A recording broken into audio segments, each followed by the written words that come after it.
Okay, so first couple parts of repetition of technique on the wall is going to be repetition that we did on Monday, but it will be a little bit different, so we're not just repeating the same lesson.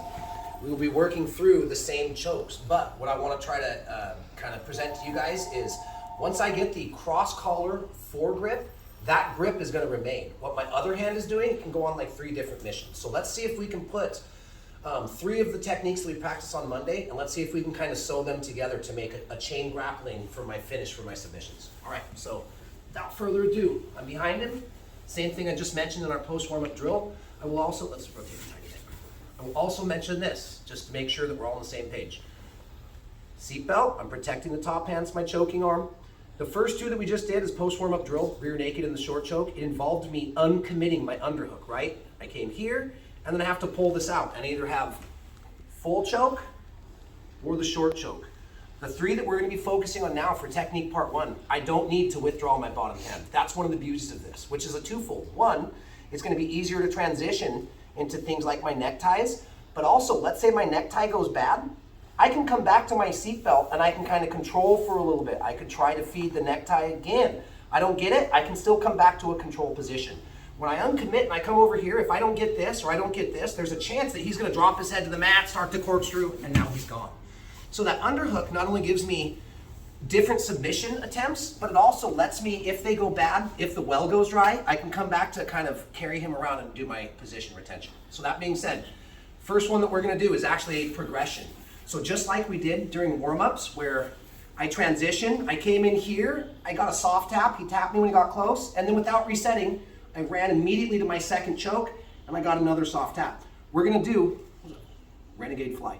We're gonna do the exact same thing, guys, but now we're gonna go the first 2. We're gonna go with necktie, and then we're gonna go to kata hajime, single wing choke. We like to call it the coat hanger, okay? So I'm gonna open, and remember, if there's any slack here on this feed, I'm gonna have to make up for that later, and my choke might not be good. So when I open the lapel, I wanna get my thumb inside, and I like to try to get like the top part of my knuckles to touch the back of his neck. So the deeper I feed this right here, the stronger my chokes are gonna be. So I'm gonna open, feed as deep as I can, and once I make this grip, once I make this purchase on the lapel, this is gonna be my dominant grip for the next 3 submissions in the chain that we're gonna run. So make sure we set our first hand really deep and nice and tight. Now again, I'm gonna open it. I like to keep my hands in like an L. Some people say C-clamp, whatever works for you. I like to open my hand as much as I can. I'm gonna punch my arm through, collect the other lapel. Now I see some people grab high, which is fine. We can grab middle and you can grab low. I wouldn't be reaching around down here. There's too much slack in the jacket. So basically, open, feed. I like to run my hand straight across and pick up that lapel. And again, I'm gonna get 2 strong grips. Bottom hand does not pull across, it pulls down like an anchor. Watch the slack in the jacket. Now the slack is gone. It's not about pulling my elbow this way. It's about making my elbow disappear behind his shoulder and go to the ground. Okay, so first one, open, deep feed, come across, down. I'm gonna get the soft tap. We're gonna pretend that I didn't get the tap there, okay? So once this goes dry, whether I don't get him to tap, I'm immediately gonna keep my foregrip, and I'm gonna do what? I'm gonna come to the back of it. I see you smiling over there, you're gonna ask me to do it again, huh? I'm gonna transition to the head. So if I can't get this anchor and I can't get this finish, my hand is gonna transition to the back of his head, but there's one trick. I need to throw my elbow high in the air. See how I'm making him raise his hands? This is really important. Why? Because his counter is to drop his elbow down. See how that wipes my hand off the back of his head? So when I transition from my necktie into kata hajime, into my coat hanger choke, as my hand is going back, I'm raising my elbow high in the air at the same time. From here to here. Now the elbow is coming back. I'm pushing his head forward, and the same thing with my elbow. My elbow's gonna disappear behind and start to go back. Boom. So first drill is gonna be 2 parts. Open, feed, necktie, right into coat hanger choke. And I'm gonna reset. Open, feed, necktie, high elbow, push the head forward, bring the elbow backwards, and the elbow disappears behind his shoulder. Okay, do remember guys, these are blood chokes. So unlike a joint lock, you might catch somebody in joint lock, ow, tap is over. Blood chokes, sometimes people are stubborn. Sometimes they don't tap, they just go to sleep. I like to count to 7. If I have him in either of these, and I know I got him dead to rights, and I'm squeezing, and it's been 7 seconds, odds are he's either sleeping or I have the choke wrong. Then I would transition. Sound good? So the first part technique is gonna be run those 2 together, okay? Any questions, we good? 1, 2, 3. Same partner, same spots, 5 minutes. Okay, so now let's keep running this progression. Let's focus on the next 2, and then, so we just did 1 and 2, okay? Necktie and coat hanger. We will go back to those as part of technique number 3, but for technique number 2, we're still gonna get the same dominant cross collar, because I'm coming across the collar, and remember our grips? 1, 2, 3, these are 4 grips. So our term for this, before I put the leg rides in, anytime I'm behind, this player's gotta be really careful. If I can get a cross come across the collar and get a 4 grip, this is the number 4 grip, I'm going cross collar. That's why we call it the cross collar 4 grip. With this 1 grip, I can run several submissions. So next week, we'll be working a lot of defenses for stuff, escaping back control, but also blocking some chokes. The person in Aaron's position, try to never let them get this cross collar 4 grip, because there are so many different ways that they can strangle you from. Okay, so without getting too far ahead of time, we'll talk about them a little more next week. For now, instead of going 1, 2, and then down into bow and arrow, we'll come back to that as technique part 3. So what we're gonna do is go from our good seatbelt, protecting my top hand. I'm still gonna open, I'm still gonna get my deep cross collar 4 grip, and once I get this grip, I'm hanging on to this thing, because with this grip, I can do a lot of different stuff. Now, I'm immediately gonna punch my arm deeper, come to the outside number 7 grip. Remember, 7 grips are around the knees. We got inside, top side, and we got the outside. So once I get my cross collar, I'm gonna reach down. Before I uncommit my feet, guys, I'm gonna make sure that I've got a really good grip. I like to do a 4-finger pocket grip, and the same thing. Dominant grip, I'm gonna get a strong grip here, okay? Once I have my 4 grip and my outside 7 grip, now I can uncommit my feet. Okay, so remember, we never cross our feet when I'm in guard, because Aaron can submit me, number 1, and number 2, I don't get points if my feet are crossed. But mainly so they don't run an ankle lock triangle on me, okay? So once I get my 2 grips, I'm going to bring my foot, I'm gonna stomp his leg down. I can lock my feet on the outside because he can't triangle. So I'm gonna stomp, I'm gonna make an X with my feet. Now if you look, this is one of the only times in jiu-jitsu when I have the back. We talked about plating, keeping my chest to his back, my 2 pec muscles to his 2 scapulae, to his shoulder blades. Once I pick up my grips, once I get my feet off to the side, watch what's gonna happen. I'm actually gonna rotate my chest. I'm gonna kind of bring my legs over to the side, but I'm also gonna kind of move my chest at the same time. So once I get this, I'm gonna guide my knees over and kind of lean forward with my chest, because I wanna get to a little bit of an angle. Maybe not quite a 90-degree angle yet, but I wanna create an angle. In other words, I don't wanna stay straight behind him. So, open feed, outside 7, stomp, cross. Now I'm gonna leave this foot hooked because I don't want him to be able to bring his leg up. Now notice I'm starting to unplate myself. I'm looking in the side of his cheek. Now, as I start to go, my right foot, since I'm going to my left, is gonna draw a big circle. And the idea is to get my calf on the top of his shoulders. Every once in a while, I might go thin and trap the arm. That's okay, but his counter for this is gonna be to reach up and pull my elbow and unhook this. This is why I wanna lock this arm out of the equation. So all that talk is gonna look like this.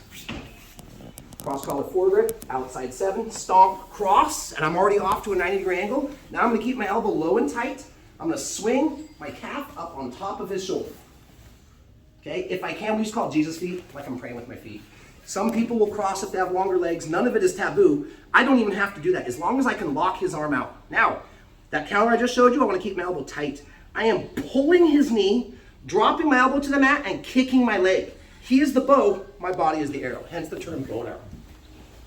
So, open, feed, make sure I have both of my grips. I might even have to feel around here for a while until I pick up my grip. Cross, stomp, angle, big circle, elbow to the mat, pull, pull, push. There's my kill. Last time.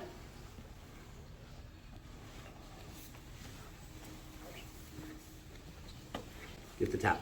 Just the bow and arrow for right now, okay? In a minute, we're gonna run the full progression. So what's your right leg doing when your left leg comes around to like push?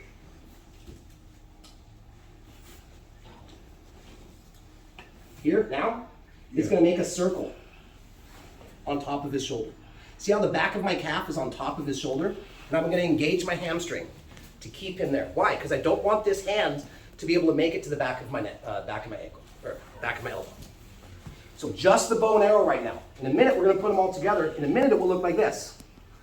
1, 2, 3. Notice how I kept this grip to start with. This grip is dominant, you guys, okay? See it again, or you're good? Good? Ready? Ready? 1, 2, 3. Let's see if we can make this quick. First progression, I did 2 parts. 1, 2. Second progression, we just did the bow and arrow.